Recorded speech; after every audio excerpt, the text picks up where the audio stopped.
God, it just lives in Texas, right? Yeah, some type of person from Some Texas. type of person. That's crazy.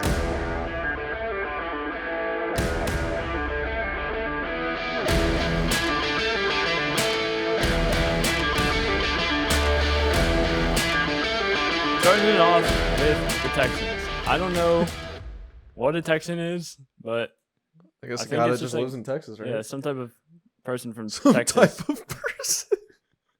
That's crazy. 66 targets over 6 games last year. That's awesome for Nico Collins. Hoping for a better quarterback this year. CJ Stroud in there. Versus Davis Mills. I think on a bad day, CJ Stroud at least is as good as Davis Mills. Although Davis Mills did have a couple really good games. He did. I'm not going to bash him too hard. Could be the wide receiver one in that offense after Cook's departure. Probably going to be competing with Robert Woods for that role. But Robert Woods, throughout his career, kind of seems the best fit as the second guy. Yes. Not exactly much of an alpha in most of his offenses. Third year for Nico Collins. Second year cut short. So I guess you could say this kind of an extension of his second year leap. Yeah, someone that could really give you a lot of upside in super late rounds of your draft. ADP of 169. Go grab him. Look after him on your waiver wires if you need a pickup. Nico Collins, Romeo Doubs, Darnell Mooney are all being drafted as the wide receiver 59, 60, 61 respectively. Go take a late round shot on them. They're going to return value. These guys are all the number 1 or number 2. I mean, getting a number 1 receiver in any offense in the NFL that late in your draft, that's just great value. So great pick there. Yeah. He's a guy I've had 2 years in a row now. So. Next is DeAndre Hopkins out of Tennessee. I don't really have much to say about DeAndre Hopkins that hasn't already been said. We know who he is. We know who he is. If you watch football, you know he's a great wide receiver. He's been questioned as the best wide receiver at times in his career. Averaged over 10 targets over the last 6 games of last year. So a hog. Yeah. A true hog. An absolute hog. Usually taken in the 2nd or 3rd round previously in his career. So this is why I think he has value this year, because we didn't see much of a drop-off last year when he came back. If he hasn't dropped off yet, I'm just going to keep on betting with it. In the 5th round this year, I mean, you're getting some value that, given production stays relatively the same, right, we haven't seen it before. So someone I'm pretty excited about. Just a draft. I don't know why people say he's washed, but the guy, averaged 10 targets over the last 6 games. When he came back from that suspension, dude, he was going off. He immediately came back in, was going off. So yeah. Still making great catches. Yes. Still doing his thing. Continuing in the AFC South, Jacksonville, Christian Kirk is my value pick. Getting picked at the 77th pick right now. So you're looking at a 7th round pick, which is kind of amazing to me. I don't know how. I literally got him in the top of the 8th round last year. Saw what he did, guys, after he got that big contract first year in Jacksonville. Was great. 2.13 yards per route run. My nerd stat, 16th in snap share, 21st in air yards, 11 red zone targets, 7 end zone targets. So guys, someone that he'll be working exclusively out of slot this year with Ridley coming over, and I would not be too worried about his workload. I think he could be, if anything, more consistent this year due to that offense being more spread out. That efficiency in that offense, concluding on what we saw last year, going into this year, adding Calvin Ridley is going to be that much better. A guy that's going to be on the field. The Jags run a bunch of 11 personnel, so 1 running back, 1 tight end, 3 receivers. I just think Christian Kirk at that value in the 7th round, dude, is a great pick. Really, I don't have much more to say. He was very good for my team last year. He operates underneath a lot, but he can go deep. I saw him make some great deep catches last year, intermediate guy. So I think he's a guy that gets it done. If he's your flex guy, if he's your first bench guy, I think that's a great pick. Him and Ayuk are very close. I'm not sure how they're getting drafted that low. I mean, Christian Kirk going as the wide receiver 32 blows my mind. He's going behind Mike Evans. That blows my mind. Moving to depressing Indianapolis.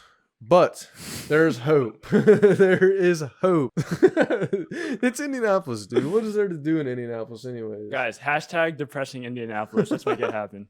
Michael Pittman is my value pick. I think, again, getting a wide receiver 1, obviously not nearly as late as Nico Collins is going, but Michael Pittman, guys, is going at the number 80 spot, so right behind Christian Kirk at wide receiver 33. If you're getting a number 1 in offense as a wide receiver 3, that's great value, obviously. 15th in contested catch rate, which is very good to see. 18th in red zone targets. 20th in end zone targets. He's going to see greater valuable touches this year. Anything's better than Matt Ryan last year and Sam Ellinger. Yeah, I think Anthony Richardson is going to be pretty solid this year. That offense should see some more explosion, especially from him at the quarterback spot. Michael Pittman, I think, will have a much greater depth of target. Michael Pittman had over 90 receptions. I think he finished with 99 receptions. I'm looking for more deep targets, which is who I know Michael Pittman to be. I think the guy's like 6'3", 6'4", big body type of guy. Almost reminds me of Drake London. Both of them came out of USC. Michael Pittman, guys, you're going to have some frustrating weeks. You're going to ebb and flow with Anthony Richardson, but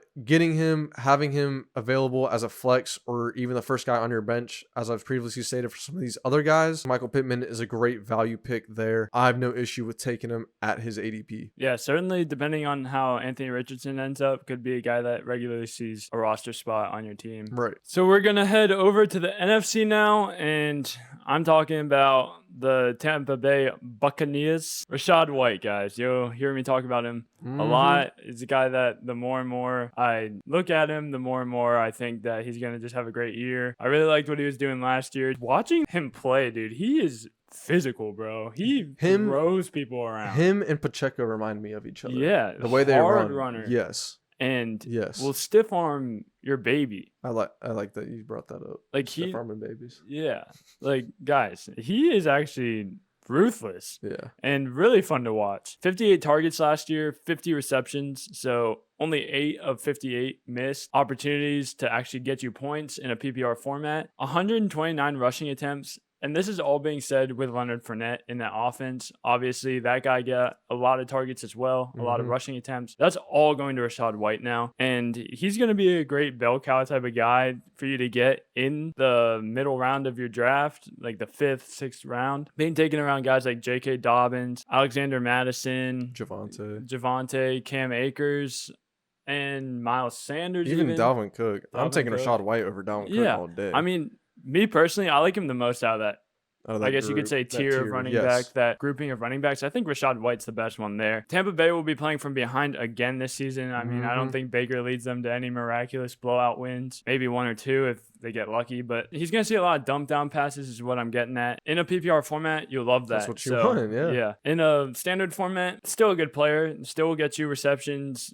which will get you yards. So you're not mad about a reception if you're in a standard format anyways. I really like him as a running back 2. I've taken him and will be using him in a couple of leagues as my running back 1. I actually reached for him in the 5th. Headed over to Carolina, the Blue Panthers. Jonathan Mingo, 2nd round pick in last year's draft, averaged 16 yards a catch in his college career. Good measurables for a guy on his size, and another guy you can take at the end of your draft with a lot of upside. I think the Carolina situation's a little bit iffy. How is that going to play out this fantasy season? Jonathan Mingo is one of those guys that could really step up. As you've mentioned, there's always going to be a rookie that does it. You see it a lot recently. In the past, you didn't, but this is a new era of football. Yeah. And wide receivers see a lot of benefits from the way that the game is officiated now. Jonathan Mingo is a guy I'm looking to for upside. Him and Bryce Young have been together all through camp. You know, rookies report first. So they've been working together their entire camp since they both got drafted. So that's just one thing that like kind of encourages me to take a second look at Mingo. Plus the top 2 guys there are Adam Thielen, who's old, and then DJ Chark, who's a very efficient receiver, but always seems to get injured. So I think Jonathan Mingo, guys, if there's anyone that has like a path to ascending on a depth chart, it's Jonathan Mingo. Especially his ADP is super low. Again, guys, someone that you can take a late round flyer on, and you don't have any pressure for him to perform starting out. So that's a great pick there. But guys, moving over to Atlanta, this was a really hard one for me to diagnose with who I like in terms of value. Bijan's in the 1st round. Drake London's going in the 5th. They don't have any other even slightly relevant receivers. So guys, this is a tip. Go take Drake London. So I rolled with Tyler Allgeier, a guy that was very impressive, arguably the best handcuff in the NFL this year. On a great run team, we saw what he did last year. He was 14th in yards per carry at 4.95, and then he faced the 5th most stacked boxes. That means 8 or more guys in the box for defense. Guys, he put up over 1,000 yards, almost 5 yards a carry, facing stacked boxes over and over again. He's a great runner, obviously doesn't offer much receiving upside. Only had 3 rushing touchdowns. They like to use Patterson in the red zone. Obviously, guys, the elephant in the room is Bijan Robinson, a guy I'm very high on. But Allgeier, guys, I think does present good value. One of the top handcuffs in the league this year in fantasy football. Getting drafted at the 133, so we're looking at a top 12th round, bottom 11th round guy. He's a proven running back already in this league. A guy that I think offers slight upside considering what's left on this offense. Our final team, guys, wrapping up here in the NFC South, New Orleans. A.T. Perry, guys. So Traquan Smith, who is the presumed number 3 or 4 wide receiver, just had groin surgery, so he'll be out for a few weeks starting the season. Rashid Shaheed is another sleeper I really like, but he's also dealing with a groin injury. So guys, A.T. Perry right now is running as that number 3 wide receiver. Came from Wake Forest, ran a 4.47 out the combine, is 6'5", was a junior breakout at Wake Forest. His last 2 seasons totaled 2,300 yards and 26 touchdowns. So guys, someone that puts up big numbers, explosive player. He's getting drafted extremely late, guys. He wasn't even ranked going on Fantasy Pros. His ADP was literally in A. So guys, someone that you can take in the last pick of your drafts, no one else in your league is going to know about. No one else is going to be thinking about him. They're going to be drafting, irrelevant running backs and other irrelevant wide receivers. But guys, I think A.T. Perry has a great path to targets, production. I think that offense is going to be more productive with Derek Carr. I really like A.T. Perry. I think he's a great physical guy. And if Michael Thomas gets hurt, dude, A.T. Perry slots in as that number 2 guy across from Chris Olave. I really like him. So guys, A.T. Perry is my value pick to end off this thing for New Orleans. Finish up the 4-part series, guys. I hope you've checked out our other ones. Tell us what you think about what we've said, anything you disagree with, anything that you agree with, other guys you might think for certain teams. What else you got? Yeah, let us know. Please like, subscribe, comment down below. If you have any questions or would like to discuss anything that we talked about, we'd love to interact, go back and forth with you. If you enjoyed this series also, let us know because I had a lot of fun recording it. I think that going over each team, you see players from each part of the nation being highlighted. I think it's a cool concept and something I really liked putting together.